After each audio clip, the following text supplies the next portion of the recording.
Israeli ultimatum के बीच अभी अभी सबसे बड़ी विध्वंसक खबर सामने आई है।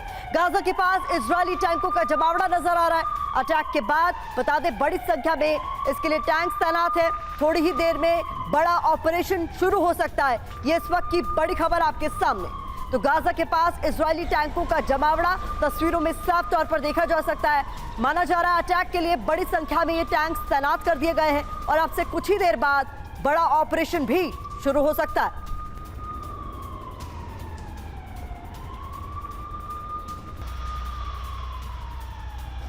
इस बीच अगली बड़ी खबर आपके सामने रख दें। इजरायली फोर्स ने गाजा में मोर्चा संभाल लिया है। ये बड़ी खबर है। शाम 7 बजे के बाद शुरू हो जाएगा ऑपरेशन।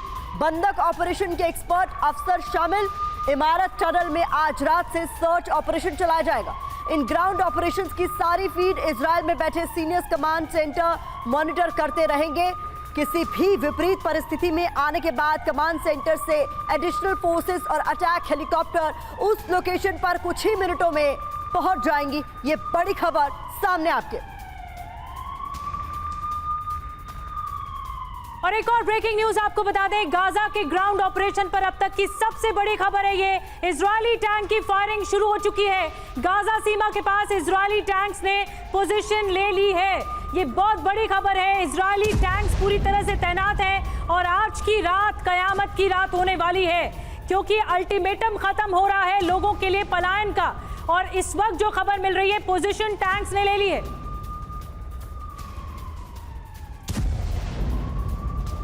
एक और बड़ी खबर इस बीच सामने आ रही है। गाजा सीमा पर तैयारी पूरी है तो उधर गाजा के भीतर उत्तरी गाजा से दक्षिणी गाजा की ओर बड़े पैमाने पर लोगों का जाना भी जारी है। हमारी टीम को इस मिलियन मार्च की कुछ हवाई तस्वीरें हासिल हुई है जो आपके सामने इस वक्त हम रख रहे हैं टीवी स्क्रीन पर। ये तस्वीरें आप देखिए, जिस तरीके से अल्टीमेटम दे दिया गया इजरायल की तरफ से लोगों को कि वो यहाँ से निकल जाएं, क्योंकि यहाँ पर इजरायल की ओर से बड़े ऑपरेशन को अंजाम दिया जाना है। और किस तरीके से बड़ी संख्या में लोग अब इस इलाके से पलायन कर रहे हैं, तस्वीरें आपके सामने।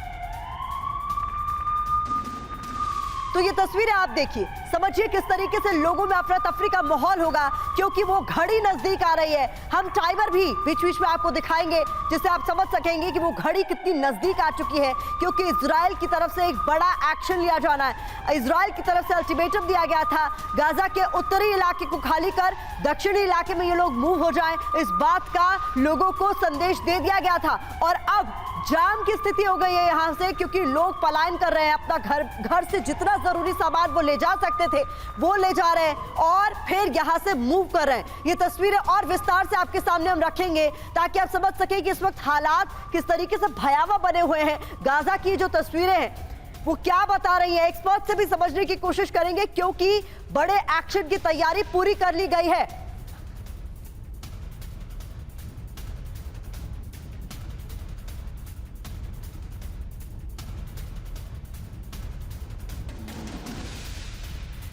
तो इस वक्त हमारे साथ खास मेहमान भी हमारे शो में हमें ज्वाइन कर चुके हैं। बता दें lieutenant general retired Sanjay Kulkarni sir as defence expert हमें ज्वाइन कर रहे हैं। सर बहुत बहुत स्वागत है। Major general Ashwini Srivastava sir as defence expert हमें ज्वाइन कर रहे हैं। सर आपका भी बहुत बहुत स्वागत है। साथ ही साथ एयर मार्शल राजेश कुमार निधि के साथ मौजूद है, उनका भी आगे हम रुख करेंगे। लेकिन सबसे पहले अश्विनी श्रीवास्तव सर, किस तरीके से देखते हैं इन तस्वीरों को जो लगातार सामने, क्योंकि वो घड़ी भी नजदीक आ रही है जब इजरायल की तरफ से अल्टीमेटम दे दिया गया है कि हम बड़ा एक्शन लेने वाले हैं। हाँ बिल्कुल, देखो प्रतिमा, इसमें कोई शक नहीं, बुरी लड़ाई की तैयारी कर रखी है। अभी ये ऑफेंसिव होने वाला है इजराइल का। उससे पहले जो प्रीलिमिनरी प्रीएम्प्टिव एक्शन करने होते हैं इजराइल ने वो कर लिए हैं। उसके टैंक रेडी हैं, बीएमपी गाड़ियां रेडी हैं, आर्मर जो फाइटिंग व्हीकल्स हैं वो भी रेडी हैं। उनके बाद आरटी गन्स वगैरह और मिसाइल रॉकेट ये भी फायर करना स्टार्ट करेंगी। और अब जिस प्रकार से उन्होंने अल्टीमेटम दिया था कि एक पैलेस्टीन के जो सिविलियंस हैं वो नॉर्थ के इलाके को छोड़ के चले जाएं साउथ में, वो भी होगा। उसकी वजह यह है क्योंकि ये लड़ाई बहुत ज्यादा जबरदस्त चलने वाली है, क्योंकि हमास की डिफेंसिव टनल डिफेंस है, वो ऊपर नहीं लड़ेंगे, वो टनल डिफेंसेस के अंदर हैं। और वो ऐसे इलाकों में हैं जहां पर रियासी इलाके हैं, वो ह्यूमन शील्ड का इस्तेमाल करते हैं। तो जब ये लड़ाई होगी और जब ये अंदर गाजा पट्टी के अंदर लड़ाई स्टार्ट होगी तो ये बिल्टअप एरिया की लड़ाई होगी। और बिल्टअप एरिया की लड़ाई जो है वो काफी टाइम कंज्यूमिंग होती है और वो डिफेंडर के लिए आसान है, अटैकर के लिए काफी हम मुश्किल है। टेक्निकलिटीज पर भी बात करेंगे और उसको समझने की कोशिश करेंगे। कुलकर्णी सर, ये तादाद छोटी मोटी नहीं है। 11 लाख लोगों को एकाएक आपने कह दिया कि इन इलाकों को खाली कीजिए क्योंकि हम बड़ा एक्शन लेने वाले हैं। और ये देखिए, हम टाइमर भी लगातार दिखा रहे हैं कि बहुत जल्द वो एक्शन होने वाला है और इसीलिए जाम की स्थिति वहां पर बन गई है। लोगों को जो समझ में आया वो उठाकर वो चलते बने। लेफ्टिनेंट जनरल संजय कुलकर्णी जी यहाँ पर मौजूद हैं, वो बताएंगे कि किस तरह से जो ह्यूमन चेन है, सिवाज सर बता रहे थे। कुलकर्णी सर, जो प्रतिमा सवाल पूछ रहे हैं कि कितना मुश्किल होगा, अब ये चुनौती कितनी ज्यादा होगी, ये गाजा पट्टी। बिल्कुल, बहुत अच्छा आपने मॉडल बनाया है। ये है गाजा पट्टी और इसी का ब्लो अप है ये जो नज़र आ रहा है। ये जो गाजा पट्टी है ये 40 किलोमीटर लंबी है, 10 से 12 किलोमीटर चौड़ी है। टोटल इलाका 365 स्क्वायर किलोमीटर है, आबादी 22 लाख की है। लेकिन जो अब कयामत की रात है वो है नॉर्दर्न पोर्शन पे, नॉर्थ गाजा और गाजा सिटी। यहाँ से जो 11 लाख, मैंने कहा 22 लाख की आबादी है, 11 लाख लोग जो है यहाँ बसते हैं, जिन्हें 24 घंटे का अल्टीमेटम दिया गया है कि वो इस गाजा पट्टी को छोड़ खत्म हो रहा है, वो खत्म होने को आ रहा है। सारे जो क्रॉसिंग पॉइंट्स है बंद है। एक ही पॉइंट है यहाँ पे, जो राफा का पॉइंट है जो मिस्र के साथ है, वो उन्होंने खोल रखा है। पर मिस्र ने भी अपनी बॉर्डर बंद कर दी। बिल्कुल, ये जो गाजा पट्टी है मिस्र के साथ 11 किलोमीटर लगती है और जो भी पलायन करना है लोगों ने यहाँ से, ये सारी जगह से इजराइल से घिरा हुआ है। ये पूरा का पूरा इजराइल ने घेर रखा है और यहाँ पर मेडिटेरेनियन सी जो भूमध्य सागर है वो एक तरफ है। तो आप समझ सकते हैं कि 11 लाख लोगों को 24 घंटे दिए पलायन।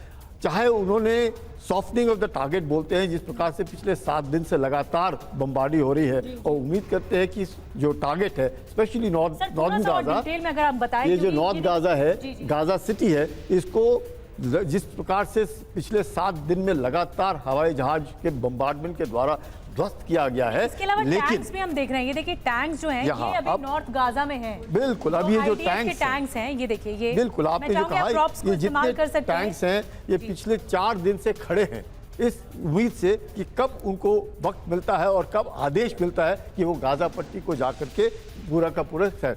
लेकिन गाजा पट्टी में जो है, जितनी गाजा पट्टी के जो इमारतें ऊपर थी उतनी ही नीचे भी टनल्स हैं। उस टनल्स के साथ यकीन करना है जब ये लड़ाई ऑफेंसिव जाएगा, ये ग्राउंड ऑफेंसिव के लिए तैयार है। जैसे आप कह रहे हैं बार बार कि अगले 40 मिनट में शायद ग्राउंड ऑफेंसिव जाएगा, 7 बजे के आसपास ग्राउंड ऑफेंसिव जाने की उम्मीद है। उसको उस उम्मीद से ये लगाई जा सकती है कि गाजा पट्टी जो है कि किस प्रकार से उसको बिल्कुल सॉफ्ट यानी कि ध्वस्त किया गया है, इमारतें गिरा दी गई हैं, लेकिन टनल में तो लोग उम्मीद हो सकती है जो फाइटिंग बिल्टअप एरिया बोलते हैं। आप ये कह रहे हैं टनल जो है, अगर मैं ये और व्यापक तरीके से इस मैप पे आए, इस नक्शे पे आए,